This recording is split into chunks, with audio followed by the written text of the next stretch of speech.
Hope you like my rendition. This Charlie Daniel right here. I love his old song. Come on.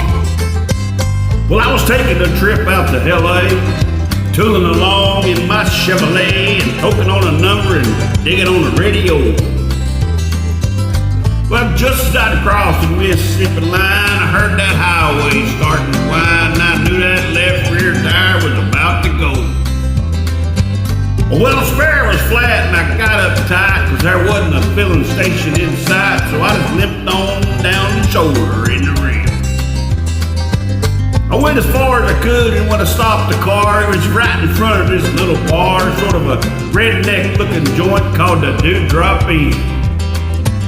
Well, I stuck my hair up under my hat and told the bartender that I had a flat and asked if he'd be kind enough to give me change for a one. Well, there was one thing I was sure proud to see. It wasn't a soul in the place except for him and me, and he just looked disgusted and pointed toward the phone. Well, I called up the garage down the road away, and he said he wasn't very busy today, and he could have somebody there in about 10 minutes or so.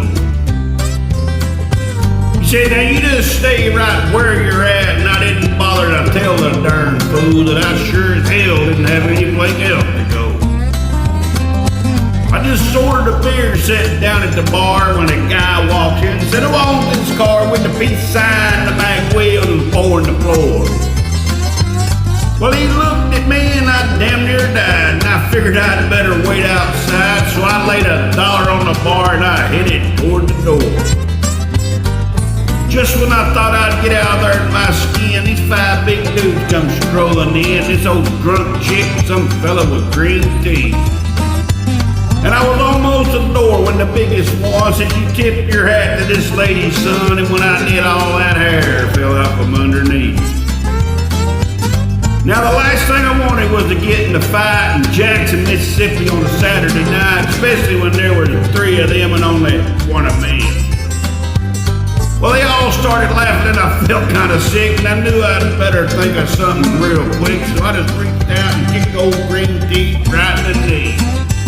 Now, he let out a yell that would curl your hair, and before he could move, I grabbed me a chair and said, watch him, folks, because he's a fairly dangerous man. Well, you may not know it, but this man, the spy, he's an undercover agent for the FBI, and he can sit down here and infiltrate the Ku Klux Klan. But he was still bent over, holding on to his knee, but everybody else was looking and they listening to me, and I laid it on thicker and heavier as I went. I said, well, your man is gone as far as tearing Wallace stickers off the bumpers of his car, and he voted for George McGovern for president.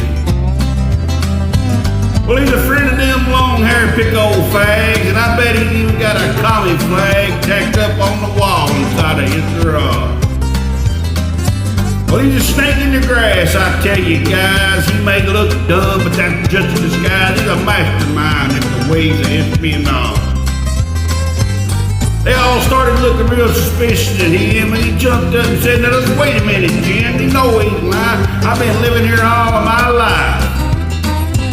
Well, I'm a faithful follower of Brother Dogberg, on the Adventist Baptist Church, and I ain't even got a garage. You can call home and ask my wife. Then he started saying something about the way I was dressed, and I didn't wait around to hear the rest. I was too busy making money